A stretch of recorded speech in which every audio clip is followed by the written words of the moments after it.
1,00,000 మంది శివభక్తులతో కలిసి మహారుద్రాక్ష పూజలో పాల్గొనండి. వెంటనే కాల్ చేసి మీ పేరును నమోదు చేసుకోండి.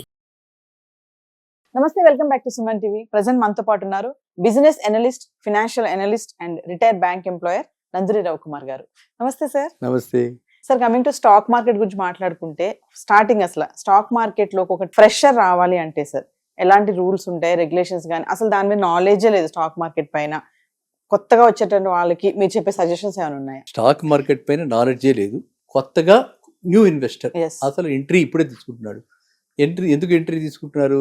ఫస్ట్ బేసిక్గా స్టాక్ మార్కెట్లో రిటర్న్స్ ఒక బ్యాంక్ ఫిక్స్డ్ డిపాజిట్ కంటే ఎక్కువ వస్తాయి. నెంబర్ 1. నెంబర్ 2 ఏంటంటే, స్టాక్ మార్కెట్లో ఎంతైనా ఇన్వెస్ట్ చేయొచ్చు. అంటే 500 రూపాయల నుంచి మొదలుకొని అప్వర్డ్ మనం ఎంతైనా ఇన్వెస్ట్ చేయొచ్చు. సో మినిమం 500 రూపీస్ తోటి ఒక ఇన్వెస్ట్మెంట్ జర్నీ స్టార్ట్ చేయాలి పర్ మంత్. అంటే అది possibility only in stock market. Real ఎస్టేట్లో ఒక గజం కాదు కదా, ఒక అడుగు కూడా రాదు కదా. గజానికి 9 స్క్వేర్ ఫీట్, దానిలో ఒక స్క్వేర్ ఫీట్ 500 అంటే 4,500 రూపీస్ గజం వచ్చే ప్లేస్ ఇక్కడ లేదు. కాబట్టి స్టాక్ మార్కెట్ జర్నీ అలా ఉంటుంది. అది నెంబర్ 1. నెంబర్ 2, స్టాక్ మార్కెట్లో ఎంట్రీకి కానీ ఎగ్జిట్కి కానీ లోడింగ్ ఛార్జెస్ ఏవైతే ఉంటాయో చాలా మార్జినల్గా ఛార్జెస్ ఉంటాయి. అందువల్ల స్టాక్ మార్కెట్లో ఫస్ట్ ఇన్వెస్ట్ చేస్తారు. అలా ఇన్వెస్ట్ చేసేటప్పుడు స్టాక్ మార్కెట్లో ఫస్ట్ బెస్ట్ పద్ధతి ఏంటంటే, మనకి టైం లేదు, మనం అనలైజ్ చేసుకోలేము, మనకి రీసెర్చ్ లేదు, మనకు ఆ ఇండస్ట్రీ మీద అవగాహన లేదు. మనకి తెలియాలి కదా, ఏ ఇండస్ట్రీ గోల్డ్లో పెడుతున్నాం, గోల్డ్లో అంటే ఎలా, ఏ గోల్డ్, శంఖ గోల్డ్, ఆ గోల్డ్ కంపెనీ ఏం చేస్తుంటుంది, ఆ కంపెనీలో ఏ మార్పులు వస్తాయి, చేర్పులు వస్తాయి, ఇవన్నీ ట్రాకింగ్ చేయాలి. ఇన్వెస్ట్ చేసి వదిలేయడానికి వీలు ఉండదు. ఒక స్టాక్లో ఇన్వెస్ట్ చేస్తే, ఒక స్టాక్ అంటే ఏంటంటే ఒక కంపెనీలో ఇన్వెస్ట్ చేయడం. ఒక కంపెనీ గురించి మనకు పూర్తిగా అవగాహన ఉండాలి, దాన్ని అనుసరిస్తూ ఉండాలి, దాన్ని ఎందుకు పెరుగుతోంది, ఎందుకు తరుగుతోంది, ఏ లెవెల్లో కొనాలి, ఏ లెవెల్, ఇవన్నీ ట్రాకింగ్ చేయాలి. కానీ మనకి దైనందిన జీవితంలో మన ఉద్యోగం మనకు ఉంటుంది, మన బిజినెస్ మనకు ఉంటుంది, ఏదో మన వ్యాపకం వేరే ఉంటుంది, ఇదే కాదు మన వ్యాపకం. కాబట్టి అలాంటి వాళ్ళందరూ కూడా సిస్టమేటిక్ ఇన్వెస్ట్మెంట్ ప్లాన్ సిప్లో చేరాలి.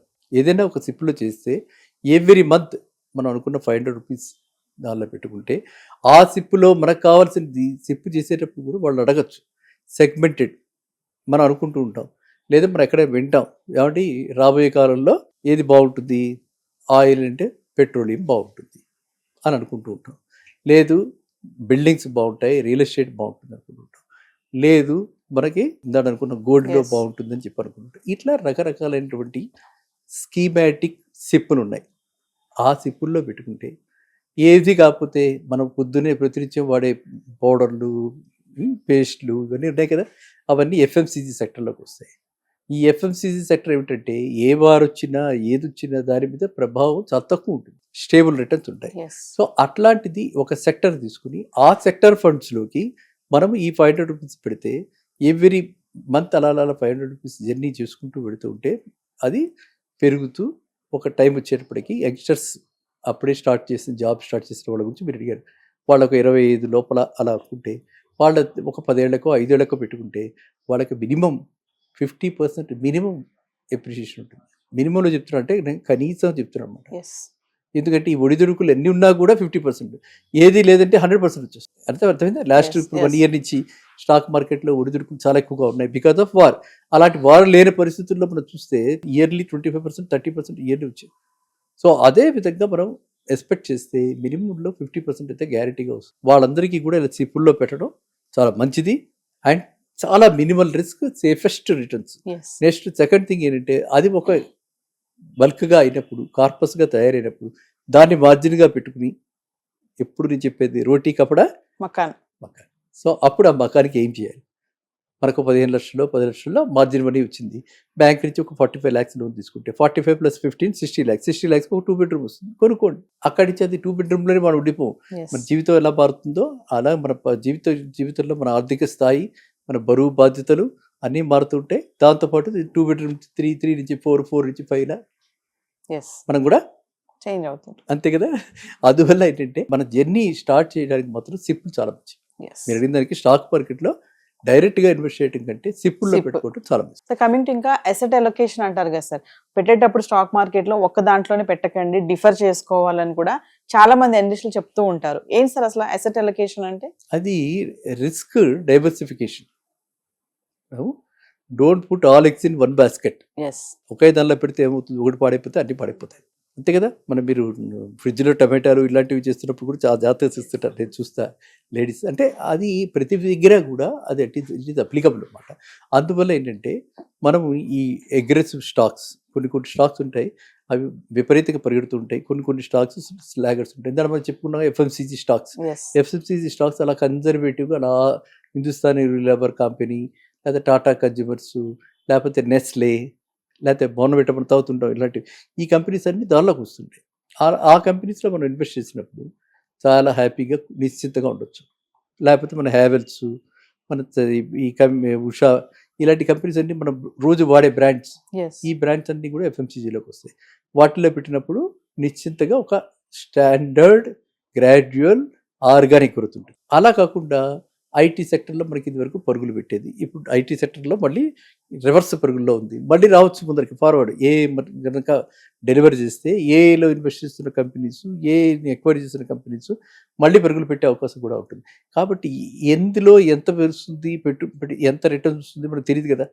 మనకు కావాల్సింది return on investment, ROI. Interest అంటే ఏంటి, రిటర్న్ ఆన్ అవర్ ఇన్వెస్ట్మెంట్.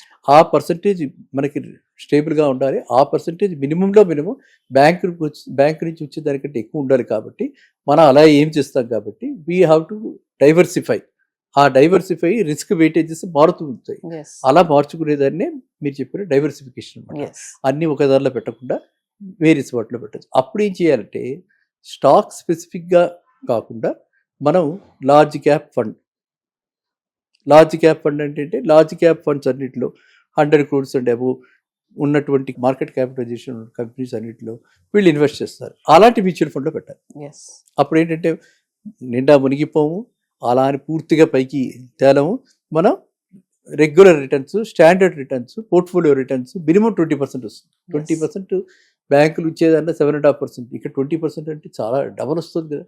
అంతకంటే ఏం కావాలి. ఇప్పుడు రిలయన్స్ లాంటి కంపెనీలో వాళ్ళు అన్నింటిలో పెడతారు, రిలయన్స్లోనూ పెడతారు, పవర్ ఏబీబీ లాంటి పవర్ కంపెనీలోనూ పెడతారు. ఇక ఇటువైపు వస్తే మనకి చిన్న కంపెనీస్లో ఎంటర్టైన్మెంట్ ఇండస్ట్రీలో వండర్లా, జీ ఎంటర్టైన్మెంట్ ఇలాంటి వాటిలో కూడా పెడతారు. సో అన్నింటిలోనూ పెడతారు. కాబట్టి ఒకటి ఇటు అయినా కూడా మొత్తం ఓవరాల్ రిటర్న్ మనకి 15 to 20%, 80% దీనికంటే డబల్ వస్తుంది. కాబట్టి లార్జ్ క్యాప్ ఫండ్ పెట్టడం ఉత్తమం. మీరు డైవర్సిఫైడ్ ఫండ్స్ అనమాట, డైవర్సిఫైడ్ పోర్ట్ఫోలియోలో మేనేజ్ చేసే ఫండ్స్లో పెట్టడం మంచిది. సో కమింగ్ టు ఫైనల్ గా స్టాక్ మార్కెట్ లోకి వచ్చే వాళ్ళకి మెంటర్షిప్ అనేది ఎంతవరకు ఇంపార్టెంట్ అంటే సార్, ఖచ్చితంగా ఒక గైడెన్స్ ఉండాలి అంటారా? స్టాక్ మార్కెట్కి మెంటర్షిప్ పోర్ట్ఫోలియోని బట్టి, అంటే మనం పెట్టే అమౌంట్ని బట్టి, అంటే హై ఎండ్లో అయితే రిలేషన్షిప్ మేనేజరు, వెల్త్ మేనేజరు, ఒక పోర్ట్ఫోలియో మేనేజరు, ఒక పర్సనల్ వెల్త్ మేనేజరు, ఇలా రకరకాల కాన్సెప్ట్స్ ఉన్నాయి. అది హై ఎండ్ అంటే మినిమం వాళ్ళు 1 crore పైన ఉండాలి. 1 crore ఈజీ రోజుల్లో పెద్ద ఫిగర్ కాదు, కానీ 1 crore పైన ఉండాలి. సో అదే మన చిన్న వాళ్ళకి జర్నీ స్టార్ట్ చేస్తున్న వాళ్ళకి అస్సలు అవసరం లేదు. వాళ్ళు హ్యాపీగా మ్యూచువల్ ఫండ్, ఎవరైతే మ్యూచువల్ ఫండ్స్ అన్ని బ్రాంచెస్లో, అన్ని బ్యాంక్ బ్రాంచెస్లో మ్యూచువల్ ఫండ్ ఇన్వెస్టర్స్, వీళ్ళు యాంఫీ సర్టిఫైడ్ వాళ్ళు ఉంటారు, వాళ్ళని కనుక్కున్నా, లేకపోతే ఏ మ్యూచువల్ ఫండ్ ఇండస్ట్రీ వాళ్ళని మనం ఫోన్ చేసిన డైరెక్ట్గా వాళ్ళు మొత్తం గైడెన్స్ అంతా ఇస్తారు. మనకి రిస్క్ ఫ్యాక్టర్స్ అన్నీ చెప్తారు. మనం కొంచెం దాని గురించి వాళ్ళతో టైం స్పేర్ చేసి వాళ్ళు చెప్పింది గుడ్డిగా నమ్మకుండా, అర్థమైందండి. చాలా ఇంపార్టెంట్ ఏంటంటే ఇవాళ రోజుల్లో మీ రూపాయి అయితే ఒకలాగా, నా రూపాయి అయితే ఒకలాగా, నేను ఇన్వెస్ట్ చేయను కానీ మిమ్మల్ని ఇన్వెస్ట్ చేయమంటారు. ఈ విధమైనటువంటి జనరేషన్లో మనం ఉన్నాం. We have to accept. అసలు త్రికరణశుద్ధిగా మాట్లాడడం, నేను మాట్లాడిందే నేను చెప్తారు, నేను చెప్పిందే నేను చెప్తారు అన్నది లేదు. కాబట్టి ఆ గ్యాప్ ఎప్పుడైతే మనకు ట్రస్ట్ లెవెల్స్ బాగాలేవో మనకు జాగ్రత్తగా మనం కూడా కొంచెం టైం స్పెండ్ చేసి కనుక్కుని, ఓకేనండి ఏ కంపెనీలో పెడుతుంటారు, ఏ పోర్ట్ఫోలియోలో డైవర్సిఫికేషన్ మీరు దాంట్లో డైవర్సిఫై చేసి అలా పెడుతుంటారు కనుక్కుని అలాగే అడ్వైజర్ దగ్గర కొనేసుకుంటే చాలు తప్ప మనకేమి మెంటర్షిప్, దీనికి ఏదో స్టార్టప్స్ లాగా ఇవన్నీ చేయాల్సిన అవసరం. Thank you sir. Thank you.